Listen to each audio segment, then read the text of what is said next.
what's amazing about kids, from what I've seen, is they're like 10 out of 10 in emotional fluidity. Like they can go from anger to sadness to joy to disappointment in like 2 minutes. That's right. They absolutely can. Yeah. And that's that, most adults are capable of that too, but we've learned to shut it down.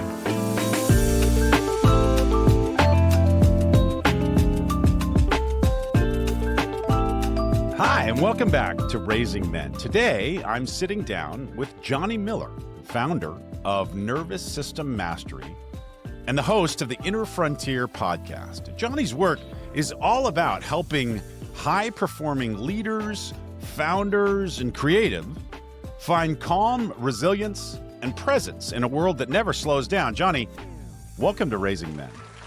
It's great to be here, Shaun. I know that I struggle with this. I struggle with remaining present, with staying regulated, especially with the kids. It feels to me like sometimes my nervous system and I are just, we're enemies, right? And you talk a lot about how our nervous system shapes how we show up in the world and how we can be the mastery of that system as opposed to letting the system be the master of us, right? Mm. When you talk about nervous system mastery, what does that actually mean in everyday terms?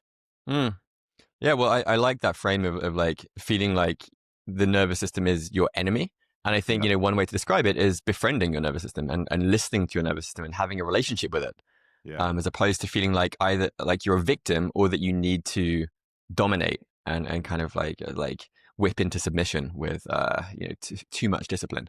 That is the framing that we kind of have in our culture, isn't it? You either are the victim of it and you don't have any control, or you have to have the discipline to beat it into submission. That is smash really through it, have grit, grind, hustle, all those different framings. So I mean, I think first and foremost, the nervous system is quite literally the lens through which we experience life.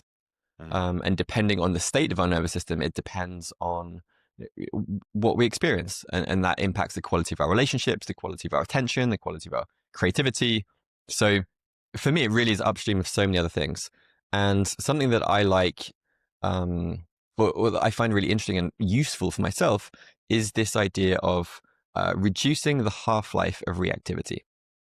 So, everyone can probably think of a moment, probably in the last like 24 hours, but certainly in the last week, where they did something out of like a reactive, almost like knee-jerk reaction. Maybe they said something, or maybe they just picked up their phone and doom scrolls, whatever that is. And I think practical way of framing nervous system mastery is reducing the half-life of that reactivity. So instead of being in that reactive hijacked state, fight, flight for, 3 hours, sometimes 3 days, sometimes 3 weeks. People spend like weeks or months in this, a state of anger or unprocessed grief or whatever the emotion is. Mm-hmm. And there are very trainable and learnable skills that we can go into that help with reducing that reactivity and then ultimately creating more agency and creating more intentionality. That is really what I care about. The nervous system stuff is interesting, but ultimately what I care about is how can we live in a way that is in line with our highest aspirations and our intentions for who we want to be. And the nervous system skills, I find it's like a high leverage way of achieving that. Yeah, that's a really interesting frame. I think about it as, we have the two different brains, and one of them is our Conan the Barbarian brain, which we need to be reactive if we're in a fight or those sorts of things. Mm-hmm. And the other one is our Sherlock Holmes brain, which is, allows us to apply the more advanced aspects of our brains.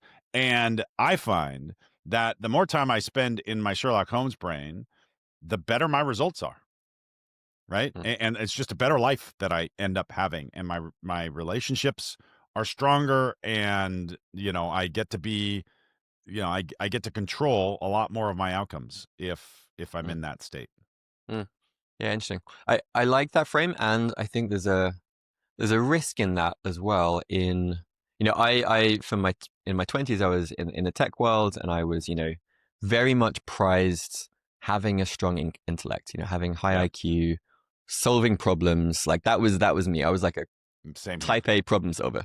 Yeah. And I think one of the risks of that, and of, the Sherlock Holmes approach to life, is that it can be somewhat disembodied.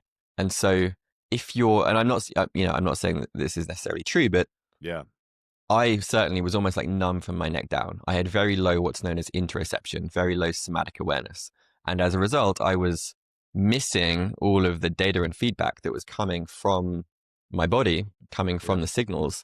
And by not paying attention to that, I ran into burnout. When I was working on my startup, I wasn't particularly emotionally attuned.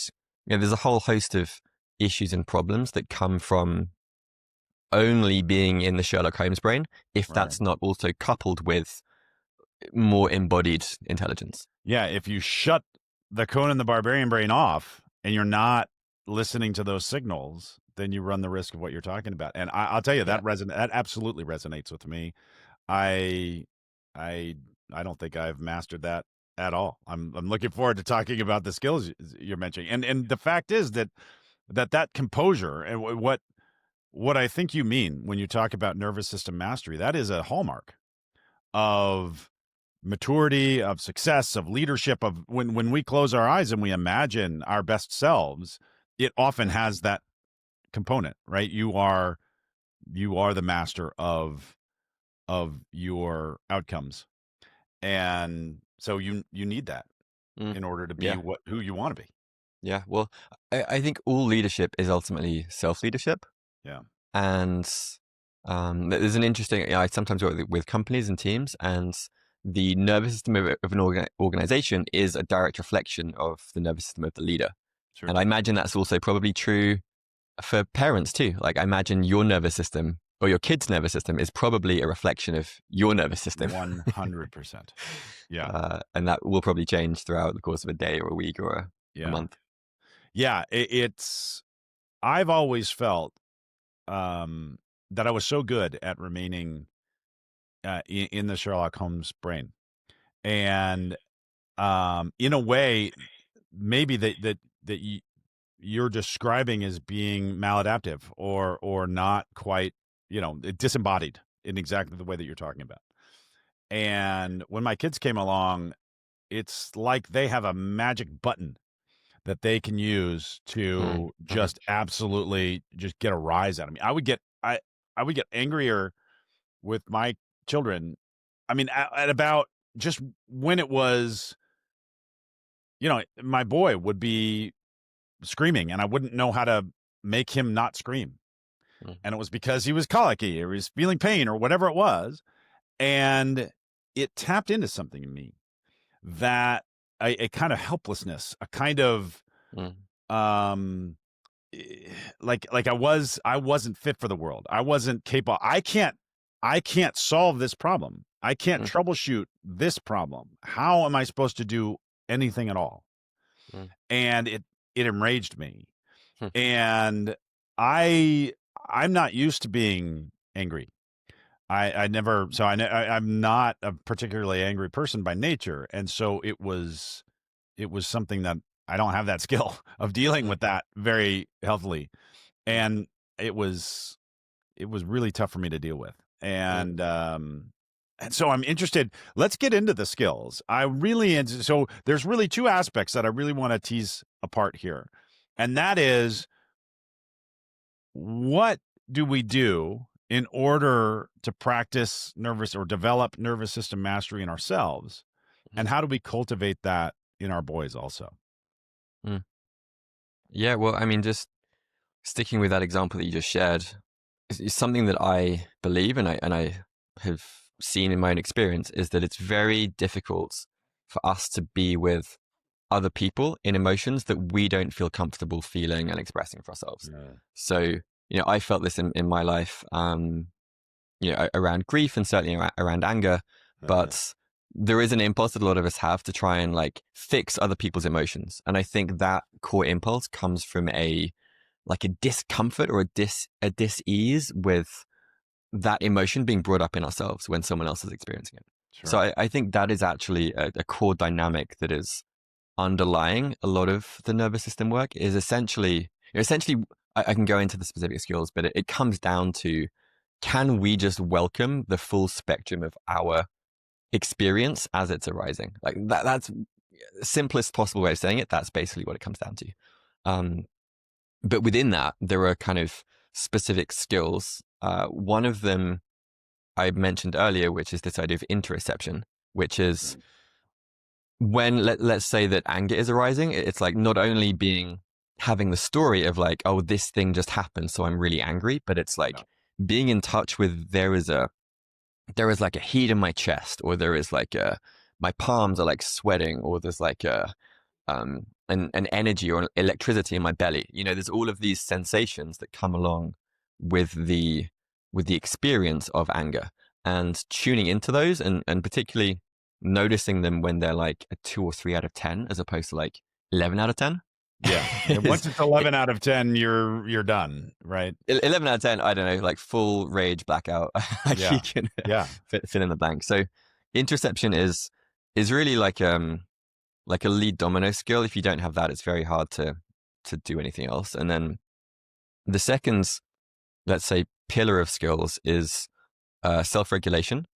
And I categorize this into top down, bottom up, and outside in. And this is where the agency piece comes online, in that there are very effective practices and protocols which can up or down regulate our nervous system state depending on what is appropriate at the time. So for a lot of people, they'll be, let's say, underdeveloped in the down regulation category. So whether they're feeling anxiety or frustration or anger, it's very helpful to be able to do a breathing practice, do humming, do orienting. There's a number of these different things, and come back into within what's known as your window of tolerance, which is basically where you can be with what is arising without disassociating, without blaming, without reacting, and just be with whoever or whatever's arising. And then the third category is emotional fluidity, which is circling back to the idea of welcoming all of the emotions as they're arising without trying to fix, get rid of, push away, blame, project, etc. So I can go into any one of those, but that's what I describe that's what I describe as nervous system mastery in a nutshell. Yeah, no, I love that. Let's drill down into each of those in turn. We'll start with introspection. I'd love to understand. Go ahead. Interoception, different from introspection. Okay, say the word again. Interoception. Interoception, which is the opposite of exteroception, which is like awareness of senses, sounds, sight around us. Okay. All right. Okay. Yeah. That's a new word to me. So what does that mean? How do I trigger myself to do that rather than what I would naturally do in response to stimulus? Mm-hmm. And how do I cultivate that in my boy? So what is it? A working definition is basically how aware of your internal landscape are you at any point in time. So it includes like, are you sleepy? Are you hungry? Are you too hot? Are you too cold? Do you need the toilet? But also, what sensations are you noticing? Like what mood is present? Is there an emotional tone? Is there joy? Is there sadness? Etc. Etc. And I find it's helpful to have some kind of like daily practice to just tune in. And you can think of this as like an interoceptive weather report. So it can just take, a minute or two, but ideally before you start the day, before all the inbound from life kind of starts streaming in, before the kids are jumping on your bed. Yeah. Just tuning in and acknowledging and noticing what is there. And I like to think of, tuning into your awareness. Does it feel contracted? Does it feel expansive? Tuning into your posture. Do you feel like straight and upright and present? And then tuning into your emotions or your sensations. Like what is the tone of that is present? And then using that as data to inform, maybe you notice some tiredness. Maybe your kids kept you up for hours and you want to schedule a nap or take a few things off the calendar for that day to recover. or maybe you have a lot of energy, a lot of creativity, and you want to tap into that. You want to schedule some deep work time to express that. Or maybe there's some emotion, maybe it's like residual anger or sadness from the day before that you want to set aside a bit of time to just like feel through and process and get to the bottom of, so it doesn't come out in a kinked way to your wife or your kids or whoever it is. Yeah. And then it also seems like that sort of tool is also really helpful. Like if you see your boy start to get dysregulated and he starts to freak out and get really, really upset. I had a situation this morning where my boy had gone downstairs and he was making himself some breakfast. And so he's 6. And then the girl went down and she is only 3. So she's unable to pour her own bowl of cereal and pour milk in it. So she was asking the boy for help. And he was just ignoring her. And it was very frustrating for her, obviously. And so she came back upstairs into our room and was upset and complaining. And so I went downstairs and I asked the boy to help her with her cereal. And he agreed to do it, but he really didn't want to. And so he was kind of grousing and all of that stuff. And I was rushed. I was kind of in a hurry, and I ended up getting pretty upset with him. Like, dude, we help each other in this family, and I'm asking you to help me. I'm not asking you to help your sister, even. I'm asking you to help me. Otherwise, I have to go do it, and I'm in a towel. I just got out of the shower. And, I kind of expressed my disappointment at him. But what I didn't do is sit down with him and get him to tap into, why are you feeling so frustrated about just pouring your sister a bowl of cereal here? And that probably would have been a better way to handle that, I suspect. Yeah, well, I mean, I share my thoughts with the caveat that I don't yet have kids. My wife is pregnant. We're super excited to have our first daughter. Pretty soon now, right? In about 3 months' time, yeah. So March coming up very soon. Wow. But I love what you just said there, and I think that for me, the key is, it really is that non-judgmental curiosity. Like that's the key piece, whether it's for your kid, whether it's for a loved one, or whether it's for yourself. And if it was your own anger and you had a couple of minutes of spaciousness, it's like tuning in and being like, like I'm noticing that I'm angry. Like what is here? What is the sensation? What is underlying this? Like what's the story? Yeah. And it's the curiosity without an agenda and without judgment, which is simple, but also really friggin' hard.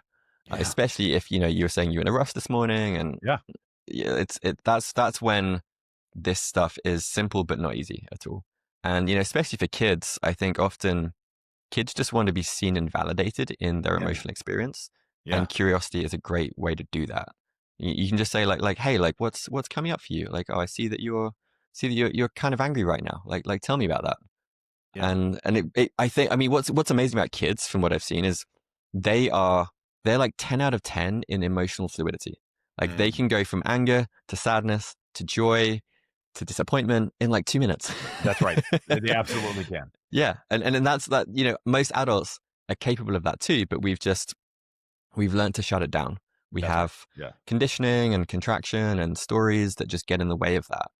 But really we're aspiring to the level of emotional fluidity of young children with some of the higher level meta awareness and skills that come with maturity. Yeah. There's a tension there, right? If you are really emotionally fluid, but don't have any influence over what emotional state you end up in, that can be really maladaptive, I would think. Actually, finally, like most people would think that, but I actually don't think that that's true.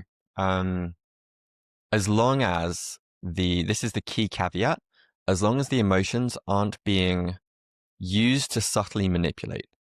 And what I mean by that is, some people, when they're angry at someone else, and it's basically a way of trying to get what they want, or trying to actually not acknowledge or accept ownership of their anger and blaming someone else for it. that's very different from letting the anger move through you, maybe just like stomping on the ground, be like, oh, like fuck this, like Yeah. that, and moving it that way. It moves through very quickly, and then you come back to a place of like grounded calm and centeredness. And this, the same with sadness. Like, this is actually more common with, this is somewhat controversial to say, but it's somewhat more common with women who will sometimes use sadness or disappointment to then manipulate the outcome of other people. Sure. And it's another way of, and I'm not saying this out of judgment, I'm just saying that it's a protective strategy that we learn, because it is often uncomfortable to feel those emotions for ourselves and to take full ownership of those emotions for ourselves. And so, coming back to parenting, the more that we're able to learn the skills of fluidly welcoming and expressing our own full spectrum of emotions, the more that kids will model that from us and just like learn that as a default. Because kids, I'm sure, like from what I've heard, from what I've seen, kids don't really do what we say, but they No. do model what we do. Yeah. Yeah. And I think it's an important skill to be able to first model the thing and then call attention to it, right? To anchor it in their cognitive brain. Yeah. But it's absolutely true that they don't do what we say at all. In fact, they don't even hear you. They just go do. Yeah. And you have to demonstrate. So just coming back to the interoception piece. So this is something that again, this is currently theoretical for my wife and I. I'm sure that when it comes to actually putting this into practically in 3 to 6 months from now. Yeah. But something that I think we're gonna really attempt to do our best to do is to constantly be referring our daughter back to her own internal experience. So instead of saying like good job or good girl or praising or rewarding or certainly punishing in any way, but instead being like how did that feel? Like how was it? How did it feel in your body to do X, Y, or Z? And do you want to do that again? Like, did that feel good? And just constantly encouraging that self-referential nature, so that she's not looking to us for praise or blame or reward or whatever, but she's just tuning in to listen to her own interoceptive experience and trusting that. And if something feels good, then it's likely that she'll want to keep doing it more, but not because we say that's good, but because it feels inherently good for her to do. Yeah. I think that's a really valuable strategy. It's going to be really tough to do, but I think I think that's the game right there, is the whole game, and you'll be able to do it. I think you'll be able to do it, and what do you? So we talked a little bit about the daily practice of checking in with yourself, and I mean, I guess that exercises the muscle, right? And gets you started on it. First of all, it exercises the muscle of being able to inspect your internal state, but then it also allows you to change the plan for the day to be more in tune to that. That's that's part of the purpose of that daily practice that you were talking about. What about during the day and throughout the day, when you're in the thick of it, you're in the weeds, you're traipsing through the jungle?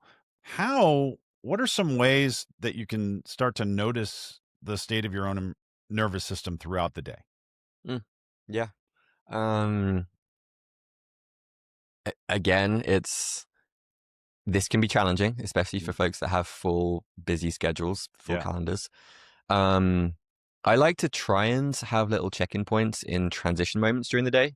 So whether that's between, let's say, like morning work shift and lunch, have a little kind of 5-10 minute pause.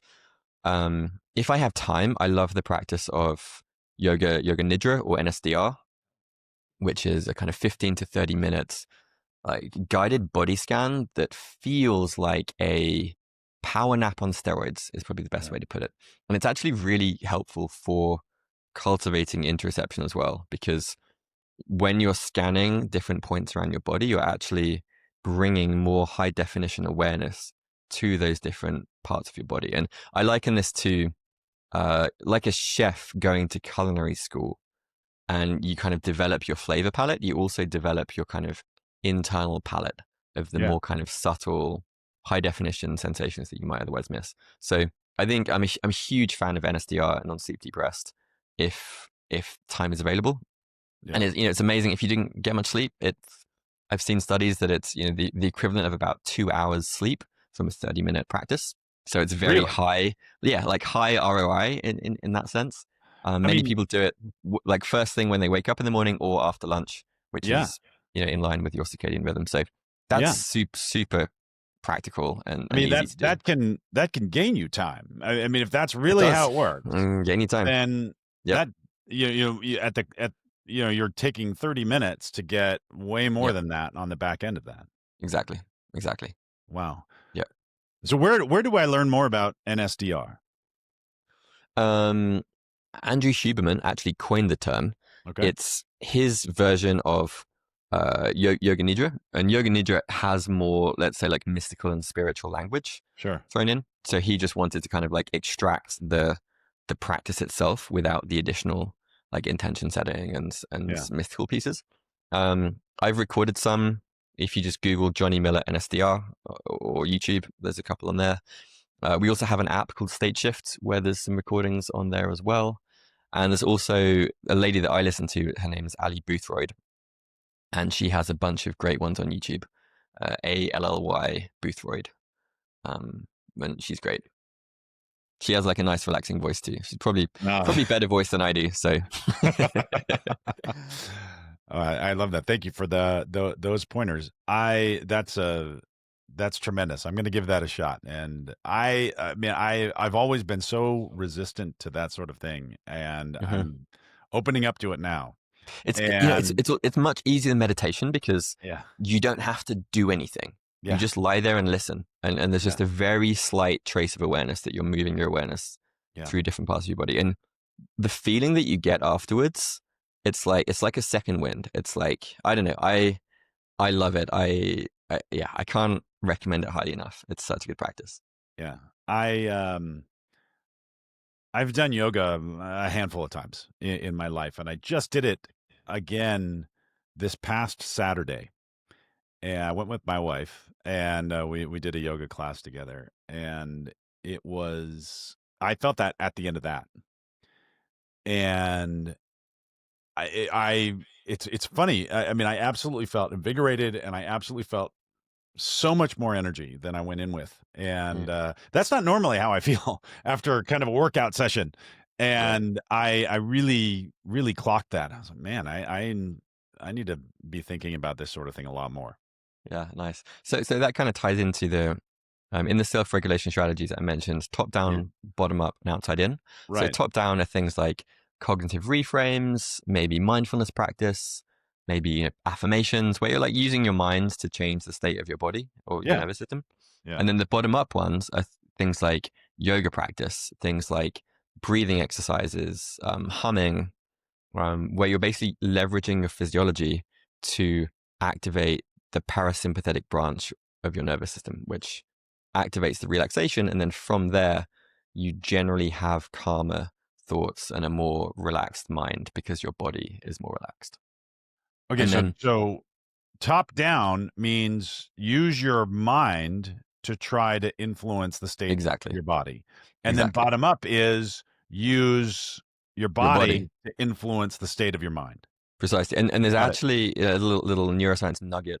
There are 4 times more efferent neurons, which are neurons going from your body to your brain, than from your brain to your body. So it's like a super highway of data going up and like one single lane of traffic going down. Okay. And I kind of take that to imply that there's just more leverage to be had from influencing the body than the bottom up. And then so what's outside in? Outside in is changing your environment or changing the people around you. So obvious example is like, think of the difference you feel between standing on the edge of a cliff with a broad horizon at a sunset versus New York City downtown subway. Like they're going to result in two very different nervous system states. And you can, I like this phrase of, we design our environments and our environments design us in return. So to Yeah, the there's feedback extent that you're loops. able to influence your environment, your surrounding, Yeah, a very low hanging fruit is like changing the lighting, using incandescent bulbs that are more skewed towards the red light end of the spectrum, as opposed to typical LEDs, which have a lot of blue light yeah. and a lot of flicker as well. And the flicker and the blue light, especially after sunset, are really bad for inhibiting the melatonin release, impacts sleep, and you know they just don't feel good to be around. Like if you're in a supermarket or a hospital with terrible overhead lighting, I know if exactly. It's like it sucks the energy out of your eyeballs. yes, exactly. So lighting is a very, and you know, you just change the light bulb in your house once and like it's done.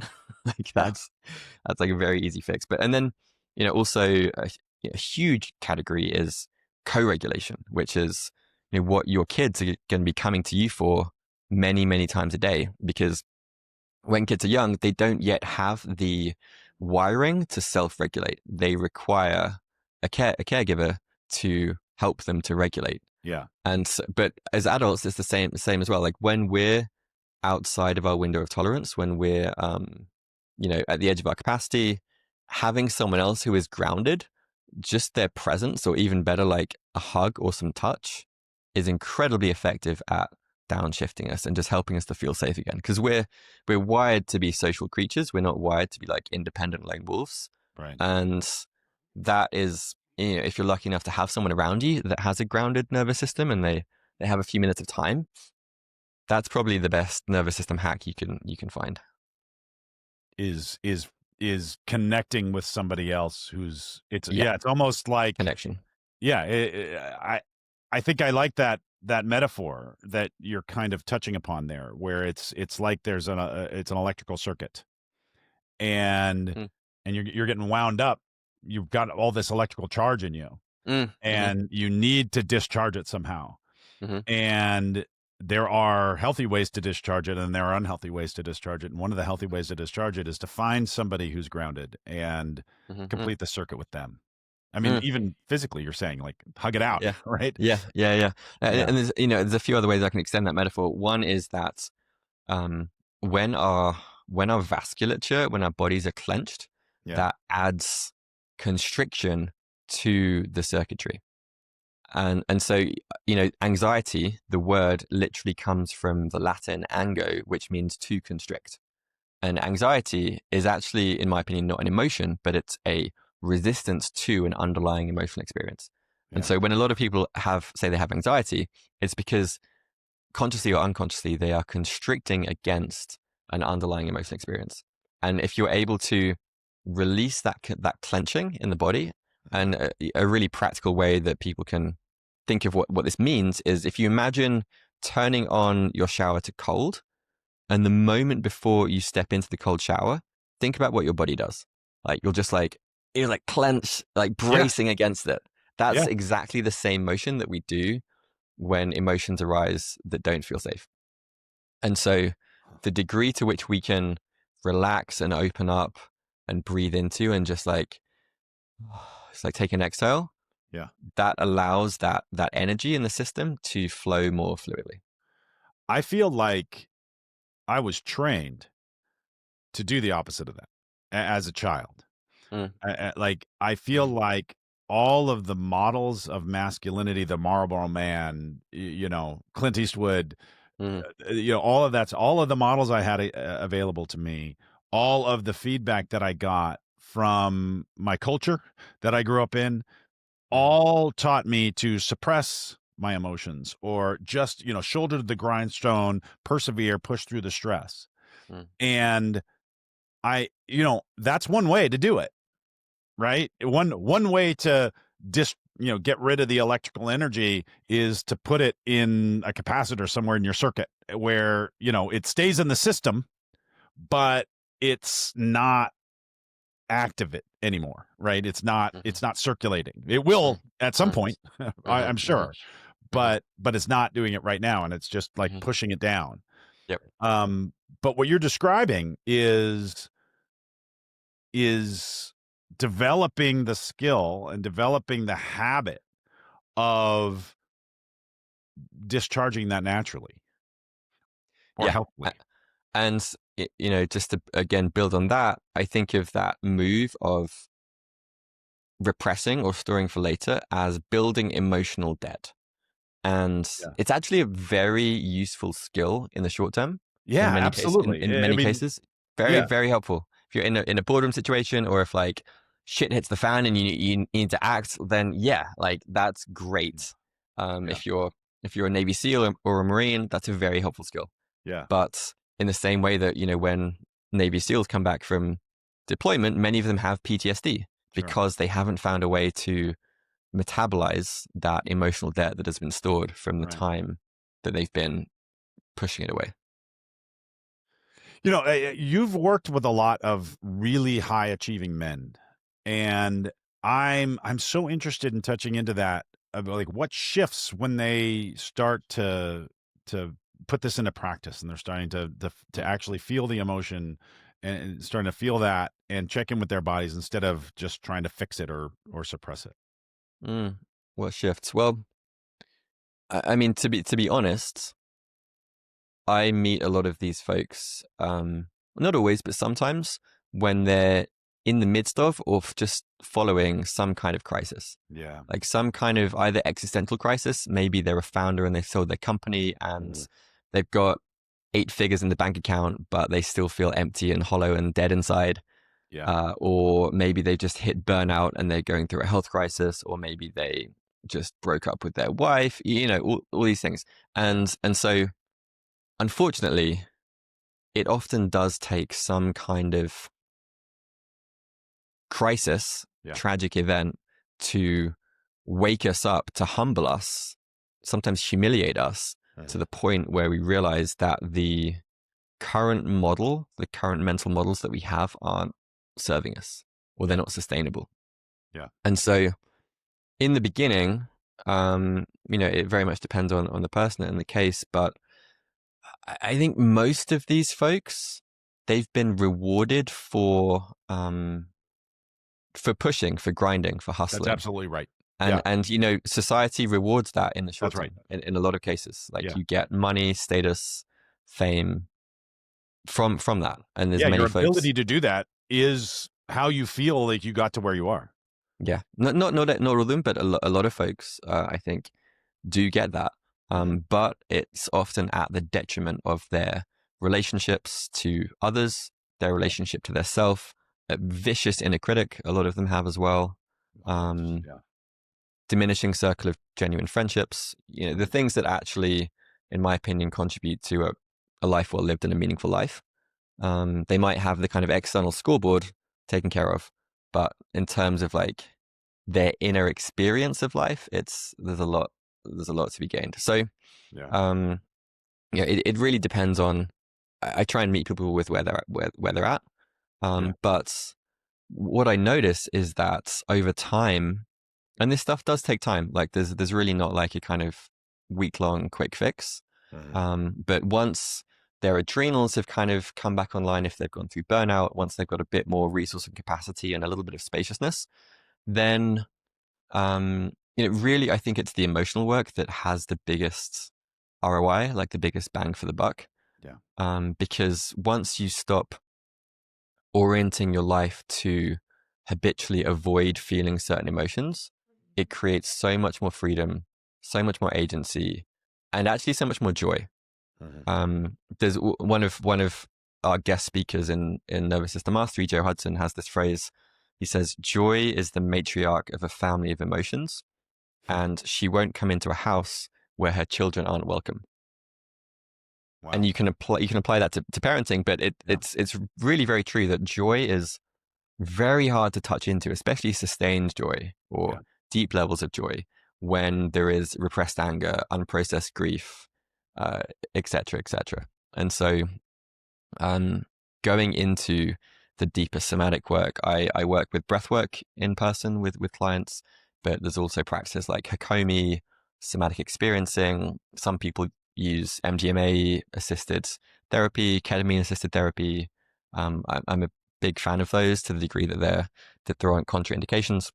But really, for me, it's the deeper emotional excavation that creates the lasting freedom in people, and that combined with shifting to habits that include, non-sleep deep rests a few times a week, breath work, and really a lot of what underlies this, I think, is a sense of courageous curiosity, which is like the willingness to be curious about the shit that you've spent the last 20 years running from.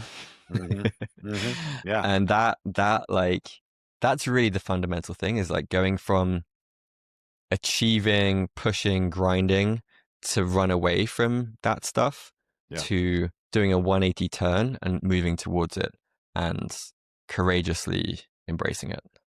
Yeah, that is so powerful. And what that it makes me think of. So it's like what you described with the NSDR, where you feel like you don't have the time to do it, but then when you do it, it gives you more time. Gives you time. Gives you more Yeah. bandwidth.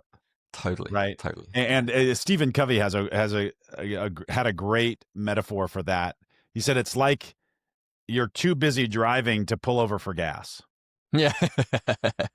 Yeah. And that's what this makes me think of. I've heard, I think that maybe the Dalai Lama, someone has said, like, if you don't have 3 minutes to meditate, you need 3 hours, something like that. Yeah, I totally get it. And and I'm definitely one of those people that doesn't necessarily have 3 minutes to meditate. It's giving me something serious to think about. Now, let me ask you, so if someone right now is listening and they're caught in that cycle, they're in that situation where they don't have 3 minutes to meditate, right? And they're just absolutely caught in stress. What is one thing they can do, one practice they can do right now in real time to get themselves regulated or get themselves back on track or start on the process? Yeah. In real time, I'm a big fan of a practice called expanding awareness, which comes from this guy who created the Alexander technique, and very simple, is just noticing the space above you, behind you, to the sides of you, and below you. And there's almost a one-to-one relationship between how expanded our awareness is versus how stressed we are. Like when we get stressed, it's like we experience life through a straw. It's almost we get that tunnel you get tunnel vision, vision. blinkers Absolutely. on, and so it's actually a bi-directional relationship where I'm kind of doing it right now. Like you just remember that you have space behind you, space below you, and then from that, often I'll notice a sigh. The physiological sigh is, one that's been popularized by Huberman. That's also very effective. Yeah. But just re-inhabiting the body, also feeling your feet on the ground, feeling your hands, coming back into the senses, like coming back into, there's a practice called orienting. So naming 3 things you can see, 2 things you can hear, and 1 thing you can feel. Okay. And just doing that. And that will bring you back into the present. It'll just like bring you out of whatever loop or mental kind of thought pattern you're in. Yeah. And that's a way to almost like return to center. And then, once you have a bit of centeredness, let's, use the example of someone that has a crazy busy calendar. Honestly, the practice of setting boundaries is very important, and saying no to things that aren't completely essential. Yeah. Because people that have, the most successful founders and execs typically have close to empty calendars. Like they might have 500 person companies, but they'll have like 2 recurring meetings in their week. And so there's but that requires fairly fierce protection of time. And often it takes having morning practices in the beginning, whether it's breathwork or meditation or whatever people are drawn to then make decisions from that place of spaciousness, which then typically are self-reinforcing, and you get more spaciousness over time, as opposed to just like filling your calendar with more and more and more and more. Yeah, that is such a tremendously powerful statement right there. Is the most high achieving people have very, very light calendars. And because they have leveraged. I mean, they've used all the leverage they have Mm-hmm.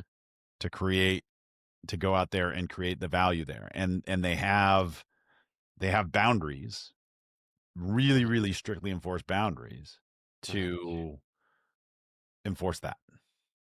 And they have the spaciousness so that when the right opportunity comes by, they Yeah. can go all in.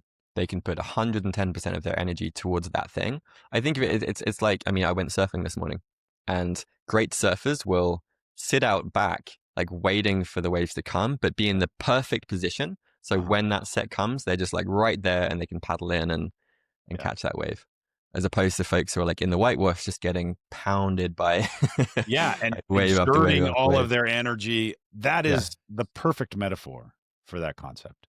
You know, I was listening to a podcast over the weekend, and somebody was talking about how our modern world, with all of the available stimuli, we've got our computers and we have our devices and we have all the noise of the world and the TV and the radio and all of these things. There is just a tremendous amount of stimulus that is all over the place, and we're not naturally predisposed to be able to handle that properly. Mm-hmm. And it keeps us from being able to think. We're too busy. We're reading, or we're listening to podcasts, or we're watching YouTube, or we're doing all these things. We're processing our email. We're doing all of these things. There's all this activity, but none of the thinking and the introspection and the true creativity. Mm. And we're in a pending crisis here because we've got AI coming online that it has no creativity, but it can do a lot of the activity, or it will be able to do a lot of the activity that humans do today that we think is creating value, but it's actually not, or it's not going to be in 6 months or a year or 2 years. And we're losing the ability because of the screens and because of our modern world. We're losing the ability to do that thing that is uniquely human. Mm. And we need to recapture it. And I think that this nervous system mastery concept, exactly what you're talking about, that's one of the ways we can recapture it, isn't it? Mm. Mm. Yeah. I mean, I agree with you. And, you know, if I think about the social media and like content landscape and Yeah. what AI is already doing to that, especially on TikTok, where Right. the majority of videos are already AI generated. Yeah. And the algorithms are going to be so tailored to the precise ways that they can hook you in. And often the way they hook you in is through emotions that you haven't welcomed in yourself. So like rage bait is a great way of getting clicks on Twitter So and good, TikTok yeah. these days. Because people don't have a healthy relationship with anger. So they click on everything that makes them angry. Right. But I agree with you. I think that, you know, that episode was titled, I think, Defense Against the Dark Arts of Distraction. And it is going to be so hard to maintain a sustained sense of nervous system regulation in that kind of environment. Yeah. And they're already incredibly good at pulling us out of presence and pulling us, you know, so I think the average number of phone pickups is something like 150 a day for like most adults, and even higher for kids. And kids spend 3 to 4 hours a day looking at screens, looking at their phones. Wow.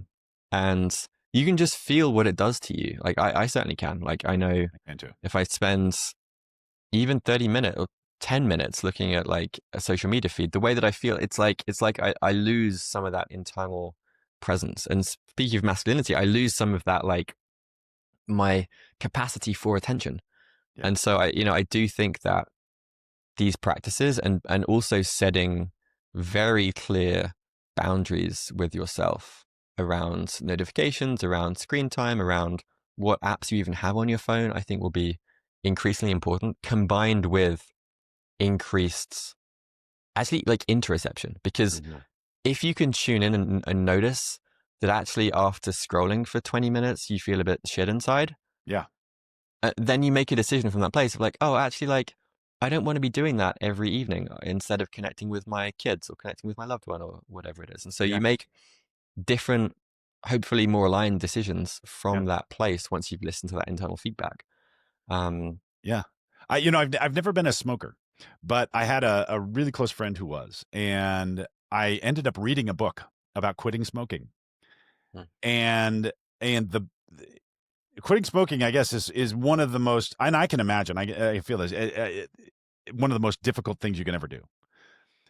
But the key to it, and most of the people I've ever known who have successfully quit smoking said something along the lines of this. At some point, it just clicked with me, and I never needed to smoke anymore. And it was tough. I had some physical withdrawal for some period of time, but after that, Mhm. after the mental thing was over, it was done.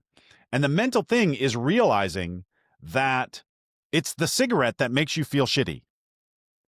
You think the connection you have is that the cigarette is the solution to the feeling of shittiness, but it's Mhm. not. It's the cause of the shittiness. It's just Mhm. delayed. And once you make that connection, you no longer feel the need to have the cigarette.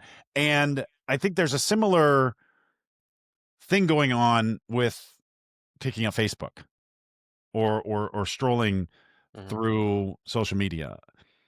And we're going to have to break that cycle if we want to get out of it. Mhm. Mhm. Yeah. Yeah. And it's I don't know, man. Like it's going to be increasingly hard with the way that AI is going, Yeah. and just the incentives that these enormous multi-million-dollar companies have to They make a mine and lot of money. extract the resource of our attention. Yeah. Like that's literally what they're designed to do. So, Yeah. um, yeah, I do think that these Yeah. some like some especially for kids. I mean, like I'm really somewhat. I don't want to say fearful, but just I'm just not optimistic about Yeah. the amount of screen time that the average kid has these days. Yeah. I just don't think it's going to lead to good But things. the hopeful message there and is that your biggest problem, a big problem is also a big opportunity. And the Hmm. big opportunity here is being able to retain your presentness through that distraction Mm, and mm, not get distracted and all that. That's a superpower. mm. And Yeah, that is going to turn yeah, you into Superman compared to the folks who can't do that.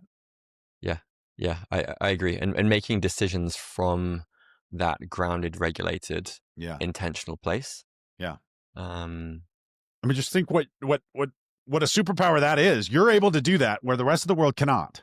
hmm hmm Yeah, That's and that also gives you the ability to make great decisions yeah. and to think clearly and to be creative and to build deep relationships. Like Yeah. those are going to be the only skills really, or the a handful of the few skills that will be valuable in an Right. age where In an AI era. content creation and even product generation, the costs go to zero with AI Yeah. and robotics. Um, Yeah. really, the most valuable thing will be our capacity for attention, presence, and from there decision making and building deep relationships. Yeah. And so what a gift we can give to our sons if we can Yeah, make yeah, that easy for them. totally, Yeah. totally. Yeah.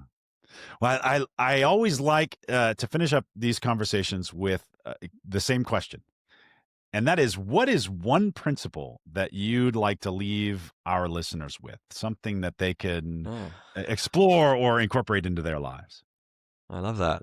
Yeah, I will. Just on a meta note, I really like the idea of developing intentional operating principles for life, Yeah. and I Me think too. going through and experimenting with them Yeah. is such a high value activity. Okay, so if I was going to give one operating principle to experiment with, let's see. Um, the thing that's coming up is explore welcoming your emotions. See what happens. Like welcome, maybe to put that more concretely, Yeah. embracing intensity, Yeah. embracing emotional intensity, Embrace emotional intensity. That and is a really, really, really powerful principle. And I move think, towards it and instead of run away from it. culturally, that is the opposite of what, and also, allow your children to do that. Give them the space to do it Hmm. too. I mean, Hmm. one of the things that happens often is the kids will start dysregulating, and your instinct is to get in their face, calm down, basically yell in their face and you scream at them to calm down. Of course, how does that work? it doesn't work at all. But yeah, because the problem is that you yourself are becoming dysregulated. Yeah. But think about if you're able to welcome the intensity, the emotional intensity, and welcome their emotional intensity too, so it doesn't dysregulate you. And they recognize, I see, when I can behave this way and it doesn't have to blow up into this thing. Yeah. And I don't have to blow up into this thing either. That's really, really a powerful principle. One of my friends, he's a dad, and he has this. They like do anger together. So when his kid's angry, they're like, yeah, let's get angry together. They like stomp around on the floor and just like, and like kids love it. It's like it's like a space where anger is like welcome and like great. Like it's a great practice to have, and it's connecting and it's fun. Yeah. I remember this time when the boy was, he was 3 weeks older. He was a little older than that, but young. I mean, very, very less than 2 or 3 months. And he was having colic. And I was driving him around. I lived in Chicago, and we were driving around at 2:00 in the morning in the snow. And he was just screaming, and he'd been screaming for an hour and a half. And there's nothing I could do to give him comfort. And I just started screaming with him. I wasn't screaming at him, but I just started screaming with him. Yeah. And we were both just screaming together in the car at 2:00 in the morning. And it really helped. I think it helped both of us. Great. Yeah. And eventually, pretty soon he fell asleep. I love that. That's so good. Well, Jonny, this has been just an absolutely delightful and powerful conversation. I really appreciate it. If you want to go deeper into Jonny's work, check out Nervous System Mastery at nsmastery.com and his podcast, The Inner Frontier, for more conversations on resilience and embodied leadership. And the links are in the show notes. Jonny, let's keep doing the inner work that helps us raise strong, grounded, and emotionally aware men. And thank you for all of the work that you do. Beautiful. Thank you, Shaun. This was super fun. I appreciate it. And thank you for listening to Raising Men. I'm Shaun Dawson, and you're a great parent.